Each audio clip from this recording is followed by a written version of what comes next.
Live from New Delhi, you're watching DD India News Hour, India's voice to the world. I'm Lipakshi Khurana, coming up in the next hour. J.D. Vance makes national debut with speech at Republican National Convention, says we need a leader who will stand up for American companies. Trump's son also speaks at RNC, says America's greatest days are yet to come. U.S. Secret Service head will testify to House lawmakers on July 22nd on Trump assassination attempt, even as calls from Republicans for Director Kimberly Cheatle to resign intensifies. UK lawmakers will debate the government's plans for the country on Thursday to discuss the content of King's speech, examine proposals and implications over 6 days. European Commission Chief Ursula von der Leyen faces a tight vote on Thursday as she seeks to serve a second term. Italy's Meloni among non-supporters. EU could face political deadlock if she is not approved.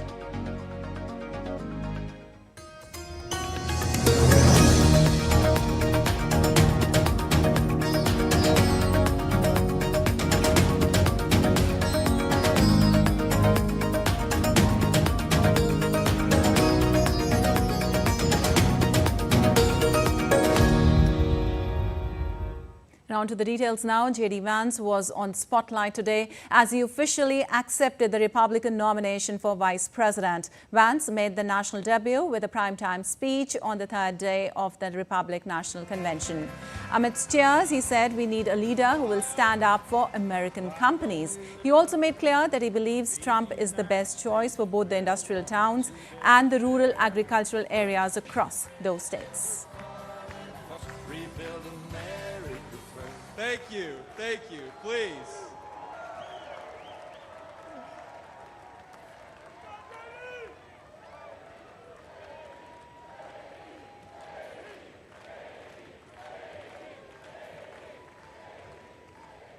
Yeah.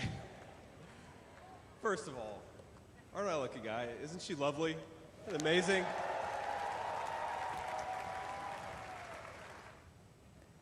Usha Vance also made a debut on the national political stage when she introduced her husband at the Republican National Convention in Milwaukee on Wednesday. She said Vance is a working-class guy whose goal is to keep people safe and create opportunities.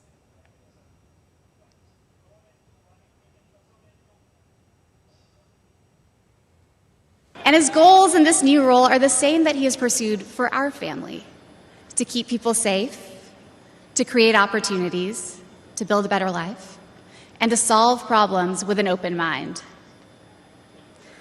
It's safe to say that neither JD nor I expected to find ourselves in this position, but it's hard to imagine a more powerful example of the American dream. A boy from Middletown, Ohio. Donald Trump Jr. also addressed the RNC, beginning with the assassination attempt on his father this past weekend. He said Donald Trump showed in that moment that the next American president has the heart of a lion and a spirit that can never be broken. He also spoke about the man who died at the rally, Corey Comperator. A vigil is being held tonight for Comperator at a speedway in Pennsylvania. This November, we have a choice. It's a choice between one team that wants to build this country up and another that wants to tear this country down. It's a choice between people who are proud of America and people who are ashamed of America. And ultimately, it's a choice between America last and America first. Earlier, U.S. Republican presidential nominee Donald Trump made a triumphant entrance at the convention. Trump arrived in Milwaukee moments before J.D. Vance delivered a speech. Trump is set to formally accept the party's nomination in a primetime speech on Friday. He will face Democratic President Joe Biden in the November 5th election.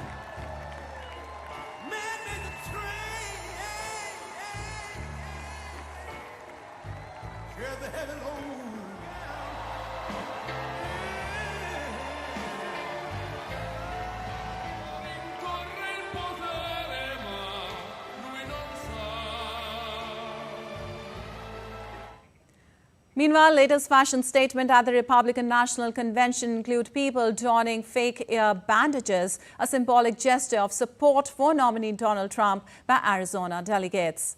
They say, we are standing in solidarity with him for his wound and we just want him to know how much we love him. Trump has been appearing at the convention wearing a large bandage on his right ear, where he was shot on Saturday at a rally in Pennsylvania.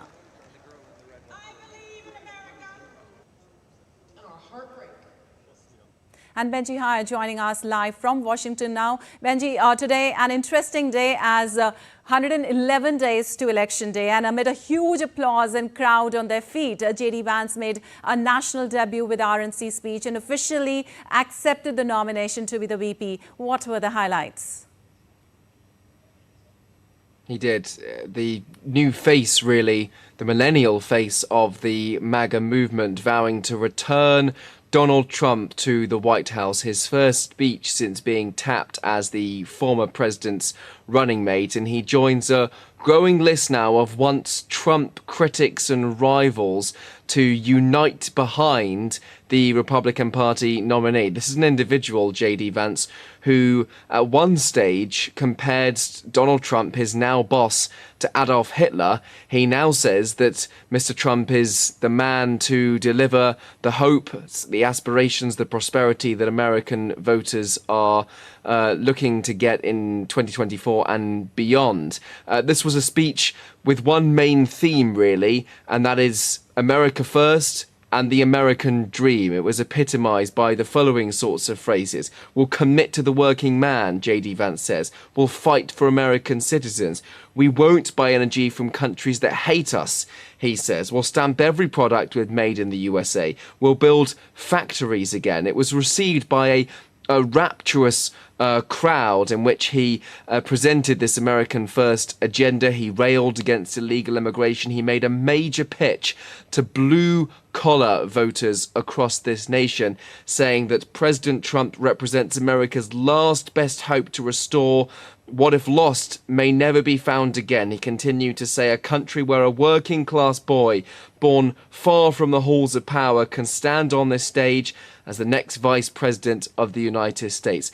A self-proclaimed hillbilly, J.D. Vance, coming from rural America, working class, building his way up to the stage on the Republican National Convention and really trying to send that pitch to the voters which could dictate the outcome of the 2024 election. All right. Also, Benji, Junior Trump and Trump's granddaughter, Kai Trump, also spoke today calling for unity. Can you tell us what was the focus primarily on and who else spoke in the convention? Well, this was a real family affair, interestingly, and I think that's always been the case when it comes to Donald Trump. His sons and their relatives have very much been on the scene. Melania Trump, his wife, did not speak, even though others did. There had been a mix, an eclectic mix, really, of those who had taken to the stage over the course of the day, this penultimate day of the Republican Party convention. Bereaved members of those who have lost their lives serving the country, for example, saying they stand with Donald Trump. But also, interestingly, perhaps not surprisingly, Peter Navarro, a former member of Donald Trump's cabinet, who literally until the early hours of this morning was serving time behind bars for refusing a subpoena to turn up and testify at a congressional committee looking into the January 6th, 2021 riot, when a mob descended upon the heart of American democracy to overturn the 2020 election outcome, which Trump's critics say he incited. And I think the unifying message was backing a man, not necessarily an idea, but all falling behind Donald Trump, who is cutting a sort of messianic figure at the convention following his close brush with death over the weekend. All right. Also, Benji, the Republican National Convention is occurring amid one of the most dramatic weeks in politics in history. Tell us about the theme of the convention today, Make America Strong Again. It has been a dramatic week in politics. It has not even been a week since Joe Biden's frankly disastrous press conference at the NATO summit here in Washington, D.C., the shooting of Donald Trump on Saturday, the start of the Republican convention, Joe Biden facing more calls to step aside as a candidate, and in recent hours, now testing positive for COVID-19. It really has been a remarkable few days in the United States, which almost threatened to overshadow this convention, but it hasn't. The sort of defining themes and speakers have still shone through media coverage here. It has featured heavily on primetime cable television across the United States. The theme today, to make America strong again. In other words, trying to make sure that it can stand on its own 2 feet, that it can still maintain its position on the global stage. But what is interesting is that does not necessarily mean interfering in global affairs. In fact, the policies espoused by someone like J.D. Vance are much more isolationist, a critic, for example, of giving more money to Ukraine. And so if there is another Trump presidency, there'll be many eyes watching from Europe, from the Indo-Pacific, about what this means in terms of America's relationship with its allies across the world. All right, Benji, thank you so much for all that update from there. And moving on, welcoming the stance of Donald Trump's vice presidential running mate, J.D. Vance, on Ukraine, Russian Foreign Minister Sergei Lavrov said our country is ready to work with any U.S. leader willing to engage in equitable, mutually respectful dialogue on Wednesday. I will reiterate, and Putin mentioned this repeatedly. We will work with any American leader.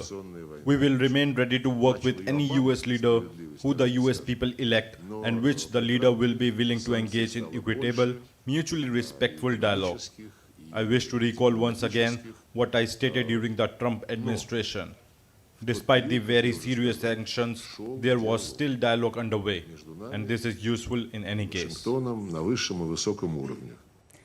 Meanwhile, U.S. President Joe Biden has tested positive for COVID-19, forcing him to cancel a campaign event in Las Vegas as pressure builds on him to drop his re-election bid because of his age.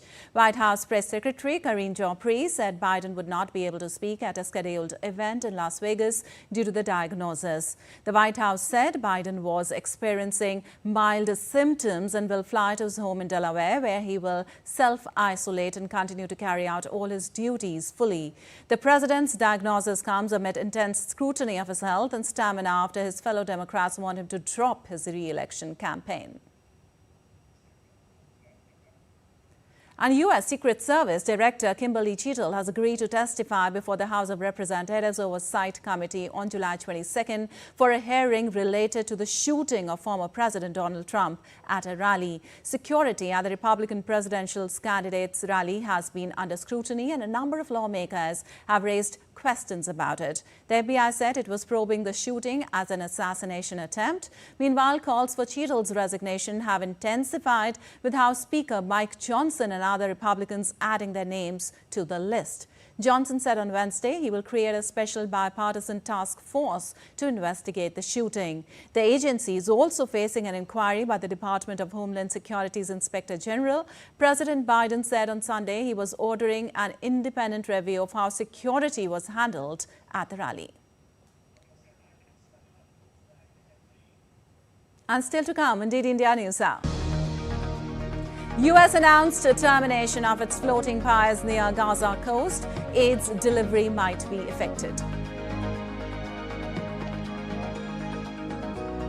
We'll tell you how, amid high security alert in Paris before Olympics, 1 killed in cafe terrace crash. And Indian Navy rescues 9 personnel, including 8 Indians from capsized Falcon vessel off Oman. Search and rescue continues in challenging weather conditions.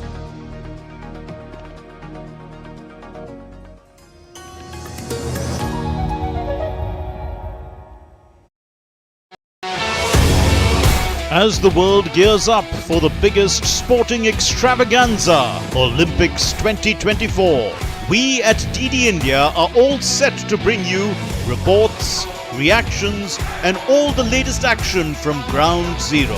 Watch DD India's super exclusive show, Cheer for Bharat. only on DD India from July the 22nd at 6:30 p.m. IST, 1 p.m. GMT. Get ready to cheer for Indian athletes at the Paris Olympics 2024.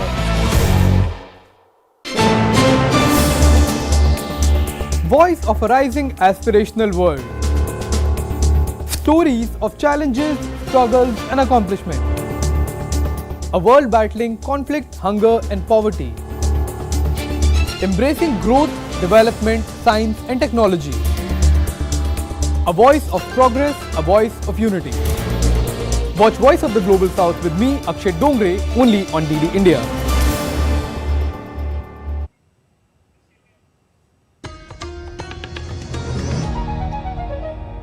Welcome back. You're watching DD India News Now. Lapakshi Quran, and moving on, UK lawmakers will debate the government's plans for the country on Thursday.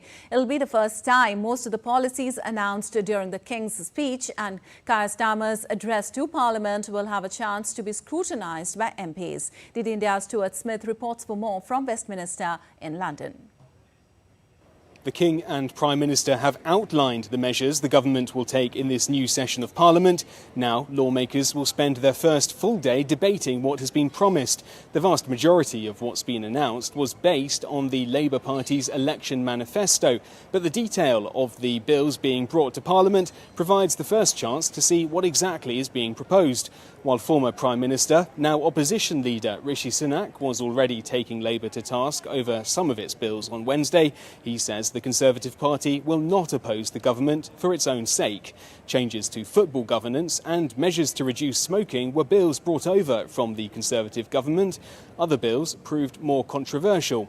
While Labour says it will spend 2.5% of its GDP on defence, the Tories said they should put a timeline on when it will increase that spending by. The leader of the Liberal Democrats wanted Labour to go further than announced when it comes to access to GPs and dentists. And the Scottish National Party said it was disappointed there were no changes to the child benefit cap, a rule that means only the first two children in the poorest families are entitled to extra funds from the government. Stuart Smith in London, reporting for DD India. And European Commission Chief Ursula von der Leyen will face the crucial vote on Thursday after spending weeks to convince lawmakers to back her for the second term. European leaders officially nominated von der Leyen at a summit in Brussels at the end of June. Road looks rocky ahead, with many saying they will still not decided whether to support her. One among them is Italian Prime Minister Giorgia Meloni. Von der Leyen angered her when she struck a backroom deal with fellow Conservatives, Liberals, Greens and Socialists. The tricky part is Meloni heads the hard-right European Conservatives and Reformist group of MEPs, whose 78 votes could prove critical to von der Leyen's fate. In whole, von der Leyen needs to win over a majority of the European Parliament's 720 lawmakers on Thursday to secure the second term. Should she fall, officials in Brussels have made it clear that there is no plan B if von der Leyen is not confirmed in her role.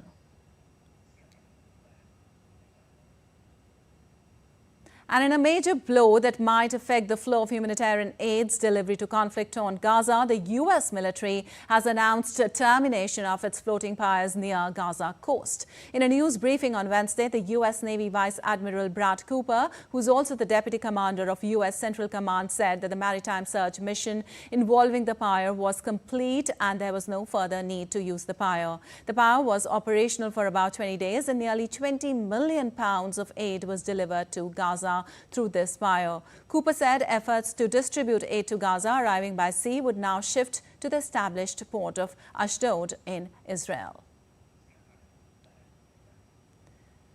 Meanwhile, families of Israeli hostages held in Gaza increased pressure on Prime Minister Benjamin Netanyahu to reach an agreement with Hamas to bring their relatives home before his scheduled speech at the U.S. Congress on July 24th. The protest came out on streets in various locations across Israel after increasingly positive signs that a deal based on the one announced by U.S. President Joe Biden may be close. Doubts have grown since Israeli forces targeted Hamas military leader Mohammed Deif in a strike on Saturday. Early this week, families of female soldiers who were captured by Hamas fighters on October 7th also demanded a commission of inquiry into the events. Well, Israeli protesters to release hostages also raised their voice in New York during a meeting of the United Nations Security Council on the West Asia on Wednesday. 2 women protesters stood with small signs and yelled for the release of hostages held by Hamas terrorists in the Gaza Strip. This demonstration happened as Russian Foreign Minister Sergei Lavrov began to address the 15-member body after a statement by Israel's UN Ambassador Gilad Erdan. This disrupted the proceedings of the Council as protests inside the UN headquarters in New York are rare. Moving on, NATO has appointed Patrick Turner to lead the alliance's work in Ukraine on Wednesday. NATO said that it had appointed a senior official to lead the alliance's work in Ukraine as part of a broader effort to intensify support for Kyiv. NATO Secretary General Jens Stoltenberg said Patrick Turner is a British official who has held a senior post inside NATO. At a summit in Washington last week, NATO leaders agreed the transatlantic alliance would take on a major role in coordinating military aid and training for Ukraine. And well, Russia and Ukraine exchanged 95 prisoners of war each on Wednesday in the latest swap on Wednesday. Russia's defense ministry said the returning Russian soldiers would be flown to Moscow for medical examinations and physical and psychological rehabilitation. It added the freed troops had faced mortal danger in Ukrainian captivity. Meanwhile, Ukrainian President Zelensky thanked the United Arab Emirates for its help in facilitating the swap. The prisoner exchange was the third of its kind in the past 7 weeks. Earlier in June, Russia and Ukraine exchanged 90 prisoners in a swap.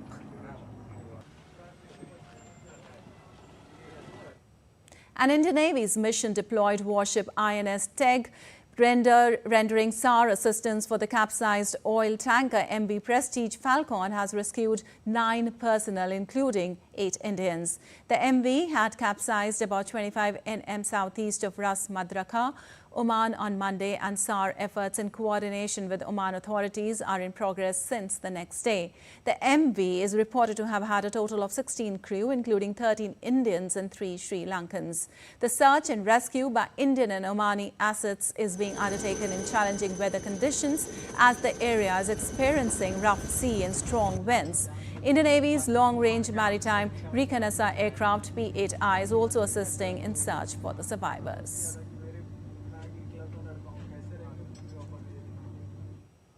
And for more, we have Vinod Kumar joining us from Dubai on this. Well, Vinod, what are the latest updates on the search and rescue mission of the capsized ship?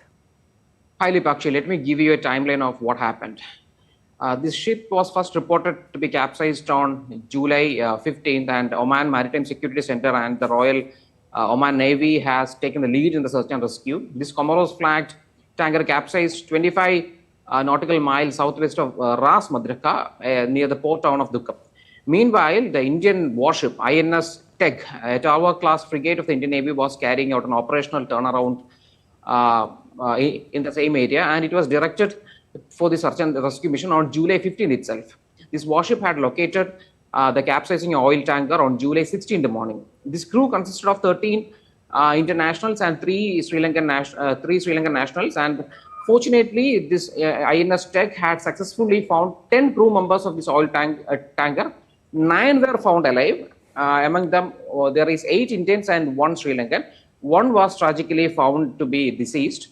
The search and rescue mission is still operating amidst rough seas in this area.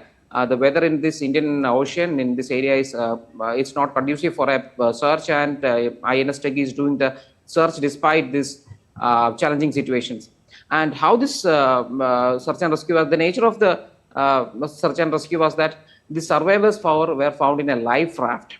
They abandoned the ship as soon as they found that the ship was dangerously listed. In naval terms, listing means when the ship was dangerously tilted to one side, they climbed to a life raft, and INS Teg found these people in the life raft, and still the search and rescue mission is on to find the 6 still missing members. Total there were 16 crew, and 10 were found. One was found deceased, and till another 6 is yet to be found, and the search and rescue is happening. And as you mentioned, Indian Navy's long-range reconnaissance aircraft Poseidon 8I is also on the search and rescue mission.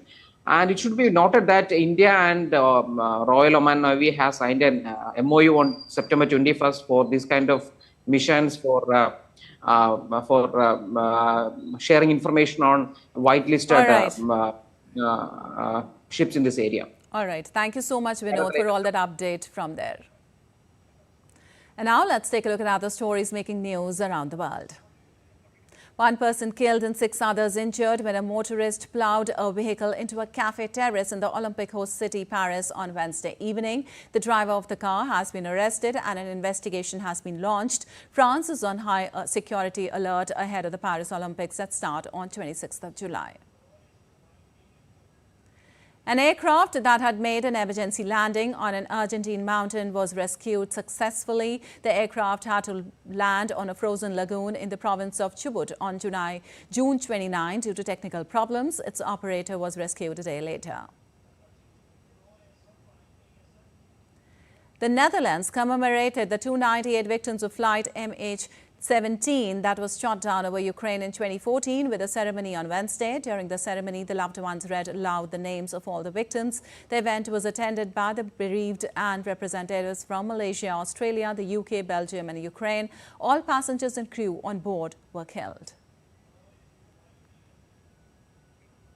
A towering Stegosaurus dinosaur fossil standing at 11 feet tall and 20 feet in length sold at Sotheby's, New York on Wednesday for a record-breaking $44.6 million, making it the most valuable fossil ever sold at auction. The auction represents a significant milestone as it marks the first time an auction house has been involved in bringing a dinosaur specimen to market right from its discovery.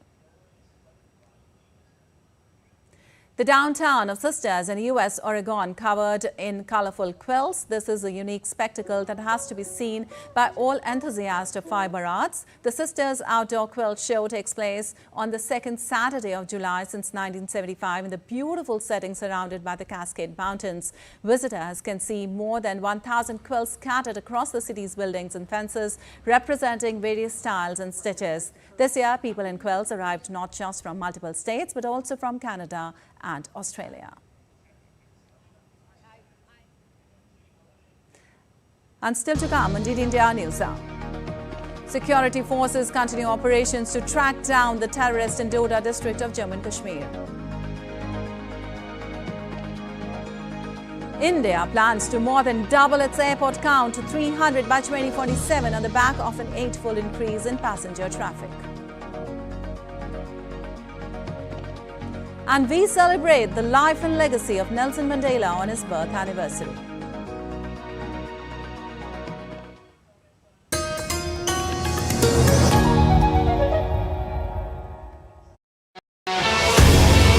As the world gears up for the biggest sporting extravaganza, Olympics 2024, we at DD India are all set to bring you reports, reactions and all the latest action from Ground Zero.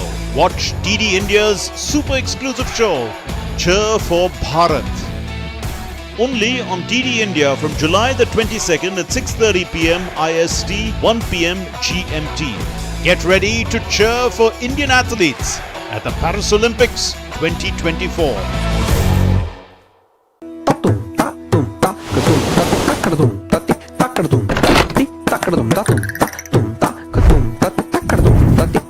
Swagatam to Andhra Pradesh, the coastal jewel of India. A state steeped in history. From the Gandi Kota Fort to the majestic Gondapalli Fort. A region known as the Rice Bowl of India. A holy land with rivers Krishna and Godavari flowing through it. Every part of this land tells a story of culture and devotion. And of a modern, developed, vibrant India.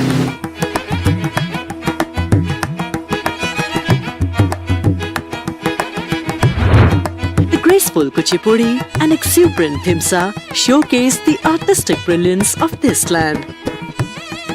The Ikkat and Kalamkari speak of the talent of artisans and their skilled hands.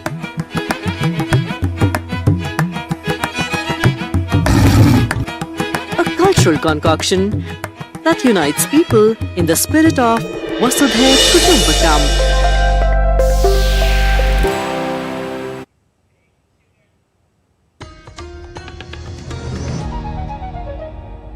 Welcome back. You're watching DD India News. I'm Nepakshi Kuran, and time now for a quick recap of the headlines.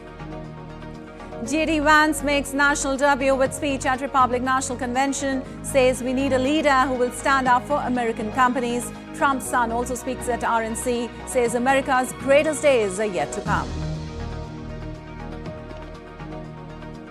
U.S. Secret Service head will testify to House lawmakers on July 22nd on Trump assassination attempt, even as calls from Republicans for Director Kimberly Cheatle to resign intensifies. UK lawmakers will debate the government's plans for the country on Thursday to discuss the content of King's speech, examine proposals and implications over 6 days.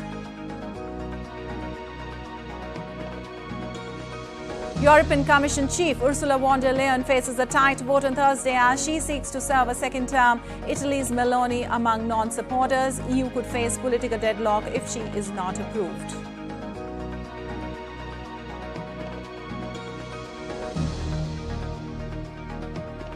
Well, in a step to further bolster the ties between the two nations, India's External Affairs Minister Dr. S. Jaishankar has inaugurated India's first overseas Jan Aushadhi Kendra in Mauritius. Dr. Jaishankar, along with Mauritius Prime Minister Pravind Kumar Jagnauth, inaugurated the Jan Aushadhi Kendra on Wednesday. Dr. Jaishankar, in a social media post, said, and I quote, "Delighted to inaugurate, along with Prime Minister at Kumar Jagnauth, the first overseas Jan Aushadhi Kendra in Mauritius. This Aushadhi Kendra is the delivery of the promise made by PM at Narendra Modi earlier this year."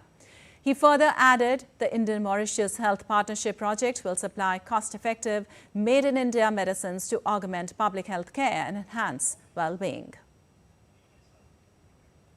The External Affairs Minister of India also inaugurated the Mediclinic project at Grand Bois in Mauritius, which is made with Indian grant assistance, calling it the newest expression of friendship between the two nations. Speaking at the inauguration of the project at Grand Bois in Mauritius, Jaishankar said that the initiative will provide secondary health care for 16,000 people in the Grand Bois area. Expressing pride, Jaishankar said that health is a priority and all of us have become health conscious. Underscoring the other projects India has done in Mauritius, Jaishankar said that they have been expressions of our relationship. This family has gathered here for a very important event, which is the opening of the Mediclinic. I think it was described as the newest expression of our friendship.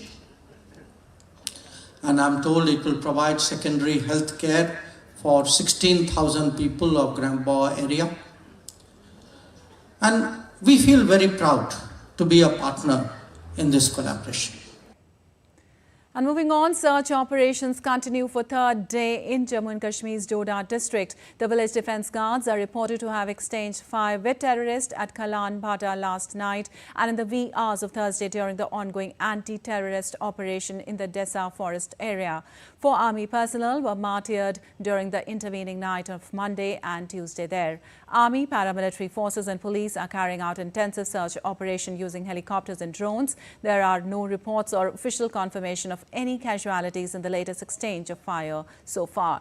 Meanwhile, police launched a major crackdown on overground workers network and arrested 4 of them responsible for providing logistic support to the terrorists in Doda district.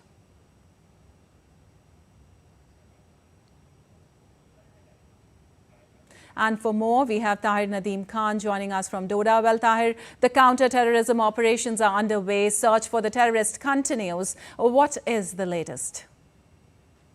Search operation is going on, but due to the harsh weather, it is raining heavily here since morning, and fog and mist is there. Visibility is already very low in the forest, and due to this inclement weather, the visibility has even got worsened in this area. And in the morning, since last 12 hours, thrice the contact has been made with the hiding terrorists which are run in these Desa forests. Yesterday at 10:45 p.m., VDG members, Village Defense Guard, they made contact with the terrorists and breathed but fears and quarter and shoot for 10-15 minutes. After that, they leave, taking advantage of those thick foliage and this low visibility. Again, at 2 a.m. in the morning, there was another brief encounter with the terrorists, which was followed by attack on the patrolling party, which was there in Kastigarh school. The hiding terrorists fired upon the security forces, the army forces, in which, according to unconfirmed report, but 2 army personnel got injured in that account. They were shifted to GMC Doda. From there, they have been airlifted to military hospital Udhampur through that Air Force chopper. Right now, the operation is going on, but army is trading very slowly because of the weather, and they don't want to any collateral damage because we have seen in the past that they took advantage of the forest because of the fire. But the best thing right now is the VDG members are actively participating in the terrorist operation. That is wonderful thing because if we see the VDGs which were formed in Jammu and Kashmir, there are total nearly 4,000 VDGs. And the largest number is in district Doda. There are 873 VDGs are there, consisting of 6,000 members, 6,000 VDG members. They are here they are assisting them because in this kind of topography, we can't rely completely on gadgets. We have got to take the assistance of human assistance locals, and that gap is being filled by the VDG members. Very enthusiastic, although they are carrying 303 old guns which need to be loaded after every penalty shot. But still, they have got the result. They are saying that until and unless they will eliminate the terrorists, they won't let them go out of this forest. That is the best thing which we have seen during the border. Right now, the search operation is going on, but it's going on very slowly because of the weather condition. All right. Thank you so much, Tahir, for bracing us with the latest. And moving on, India has reiterated its call for an immediate and complete ceasefire in the Gaza Strip and called for the release of the hostages without any conditions. Delivering his remarks at the United Nations Security Council's open debate on West Asia on Wednesday, India's Deputy Representative to the UN, R. Ravindra, has called for immediate ceasefire in Gaza and urged for unconditional release of hostages. He also appreciated the role of countries like Qatar and Egypt for their continued engagement with the leadership of Israel and Palestine. India was among the countries which strongly and unequivocally condemned the terror attacks on Israel on 7th October 2023. We have also condemned the loss of civilian lives in the ongoing Israel-Hamas conflict. We have called for restraint, de-escalation, and emphasized peaceful resolution of the conflict through dialogue and diplomacy. We reiterate the call for an immediate, full and complete ceasefire, safe, timely and sustained humanitarian assistance and unrestricted access to relief and essential humanitarian services in the Gaza Strip. In addition, we also call for immediate and unconditional release of all hostages.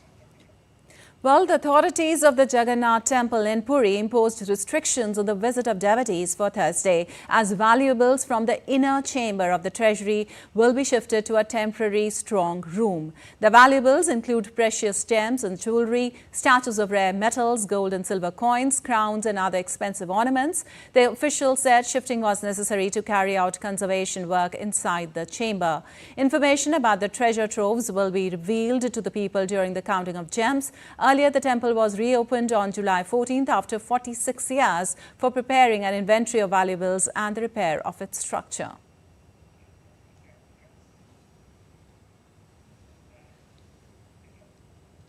Well, the world is celebrating Nelson Mandela International Day today. The day is celebrated every year on July 18th to honor the life and legacy of a man who changed the 20th century and helped in shaping the 21st. Take a look.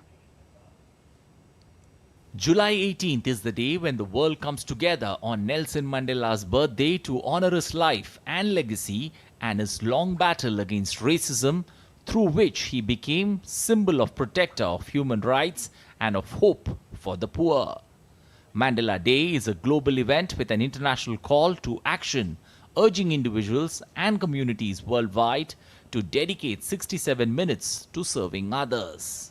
This year, the theme, "It's Still in Our Hands to Combat Poverty and Inequality," resonates deeply with crises being faced by poor all across the world. While significant efforts have been made since Mandela's time, the challenges of poverty and inequality persist. The gap between the rich and the poor widens, and millions still lack necessities. This event here marks Nelson Mandela's 106th birthday, commemorating his lifelong campaign for equal rights. In South Africa, the Nelson Mandela Foundation is focusing its work on social justice areas, early childhood development, food security, and just cities. In November 2009, in recognition of Mandela's contribution to the culture of peace and freedom, UN General Assembly through a resolution declared 18 July as Nelson Mandela International Day. The resolution acknowledges his contribution to the struggle for democracy internationally and the promotion of a culture of peace throughout the world by eradicating poverty. Nelson Rolihlahla Mandela was a South African anti-apartheid leader who served as the first democratically elected president of the Republic of South Africa from 1994 to 1999. He is referred to as the father of the nation in South Africa. Akhilesh Suman's report for DD India. And now let's take a look at other stories making news today.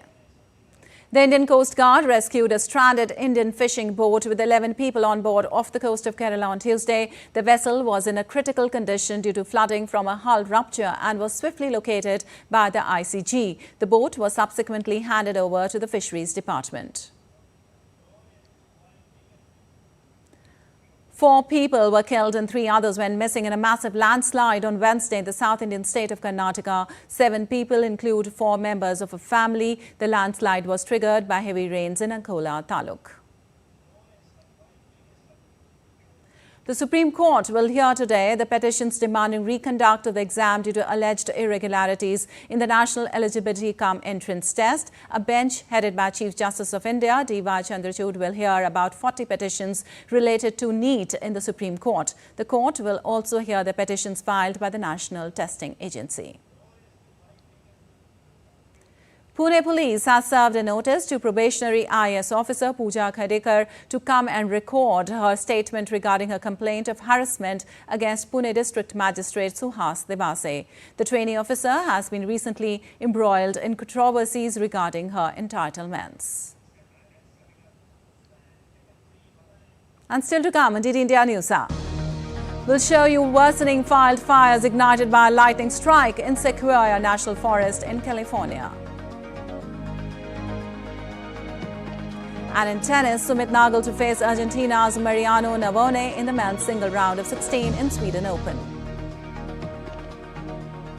Also, Olympic torch relay makes its way through Esne to culminate with lighting of Cauldron, opening ceremony of Paris Olympics on July 26th.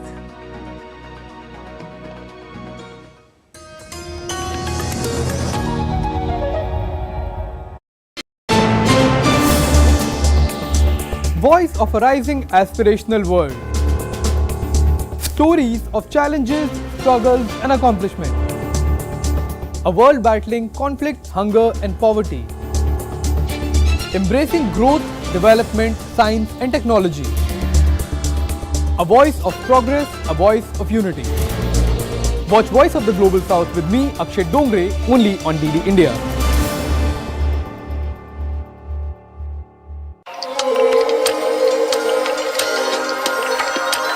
Welcome to Delhi. Narrator of umpteen tales. Creator of historic folklore. To the Delhi of today that is proud of its past. To the Delhi of tomorrow that's charting a glorious future. To lanes, to foods, to ever-changing city moods. To walls, to historic gates, and everything in between. To art, to theatre, and an ode to the inner creator. To bhavans, to path, to melting pot of cultures. to a kaleidoscope of celebrations. To ghazals, to guftagus, to green spaces, to shrines, to deities, to devotion, to hope, to the city that is the heart of India. To the India that the world knows by its philosophy of Vasudhaiva Kutumbakam, as we unite under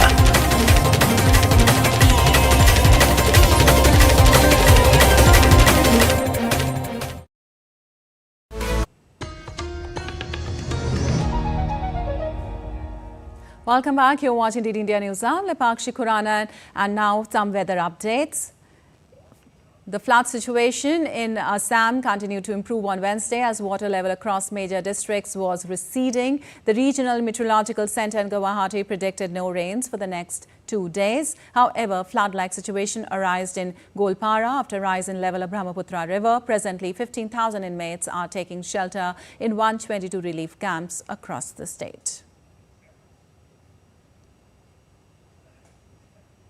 And Kerala is bracing for a tough next few days as the India Meteorological Department forecast possibility of widespread rain in the state. A red alert was issued in Wayanad district on Wednesday in view of the possibility of extremely heavy rainfall. Orange alert has been announced in several other districts including Kottayam, Ernakulam and Kozhikode. Yellow alert is in force in Thiruvananthapuram, Kollam among others. The heavy rainfall has caused waterlogging and flood-like situation in several low-lying areas. A total of 4 rain-related deaths were reported on Wednesday, prompting setting up of relief camps and other aid. And now weather updates across the world. The Balkans along with much of Europe continue to swelter in a prolonged heat wave on Wednesday. Temperatures sizzled across the Balkans this week with most countries in the region including Croatia, Montenegro and North Macedonia expecting temperatures of around 39 degrees Celsius. In Bosnia, people were seen rushing to fountains to get some relief from the scorching heat. Serbia's Public Health Institute declared dangerous conditions in 10 municipalities. The Adriatic Sea hovered at temperatures around a record high of 29.5 degrees centigrade in several coastal resorts of Croatia.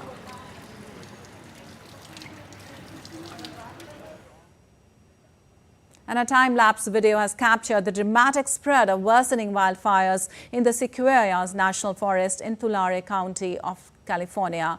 Ignited by a lightning strike in the forest on July 13, the fire has intensified since Tuesday. The National Intra-Agency Fire Center said the fire has grown over the past 2 days, consuming thousands of acres of forest.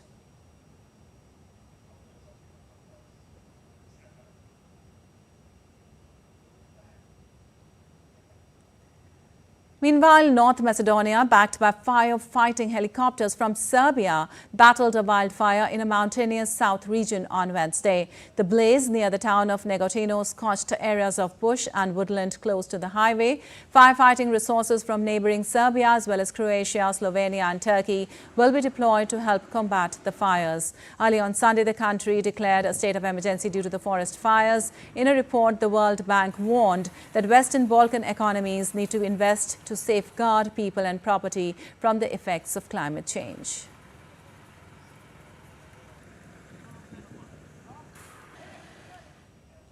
And Spain's weather department said the country will experience its first heat wave of the summer starting on Thursday. The department advised people not to underestimate the impact of the weather on health as the temperatures are expected to reach up to 44 degrees Celsius in some areas of the country. The temperatures are likely to rise mainly in the Guadalquivir Valley of southern Spain. The temperature will be at its peak on Friday when most areas will warm up to 40 degrees Celsius. The weather department has also issued a heat wave warning for a large part of Spain, including the Balearic Islands in the Mediterranean.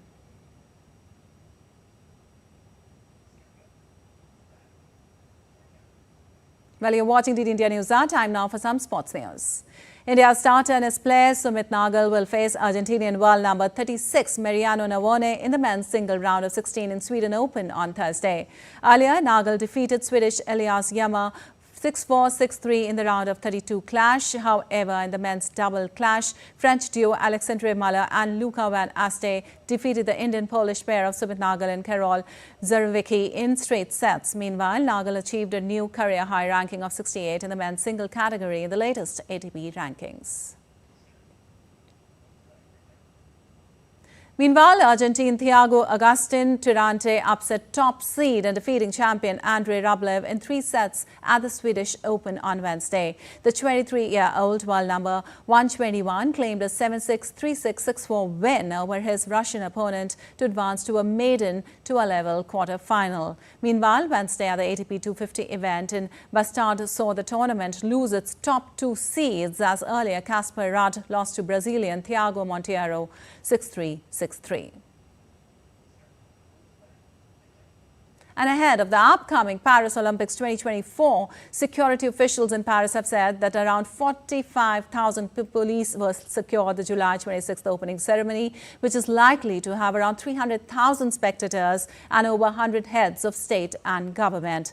However, there will be no change of plans after the attack on Donald Trump, with the opening ceremony to be held for the first time outside a stadium. About 80 boats will carry athletes from around the world on a 6-kilometer route along the Seine River towards the Eiffel Tower. Meanwhile, over 100 people will work at the game's security headquarters around the clock.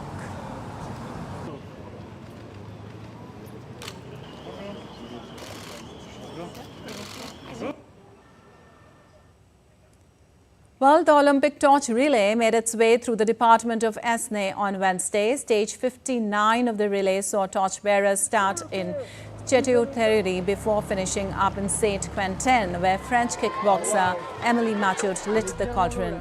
Meanwhile, Thursday's stage will move through Oise department from Compiègne to Beauvais. The relay will culminate with the lighting of the cauldron in the host city Paris during the opening ceremony of the Games on July 26th.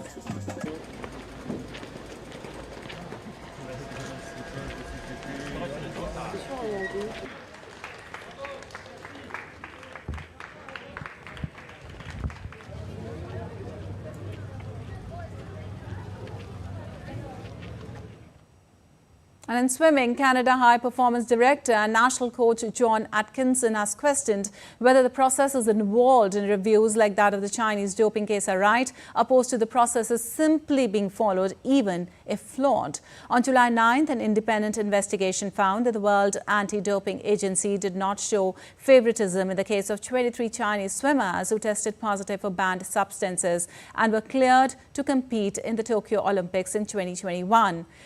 They were cleared by a Chinese investigation which said they were inadvertently exposed to the drug through contamination, with the report determining the swimmers were staying at a hotel where traces of TMZ were discovered in the kitchen.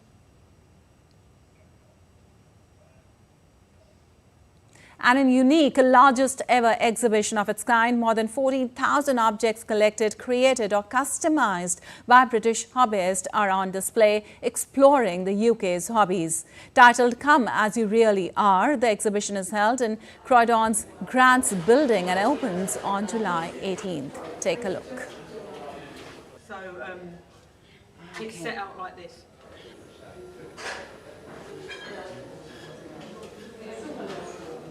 So on this video, on YouTube, it's British Home Still. It's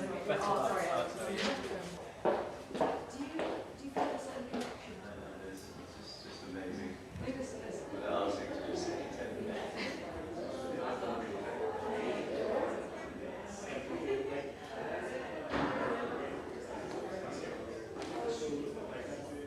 All right, that's all for this edition of DD India News Hour, but let us know your thoughts on the news of the day. For those on the go, you can get all the latest news and updates from India and across the world on the DD India mobile app. The app is available on both Android and iOS platforms. Scan the QR code on the screen to download now. We'll be back with more news as it breaks here on DD India. I'm Vipakshi Khurana from all of us here in Delhi. Thanks for watching DD India News Hour.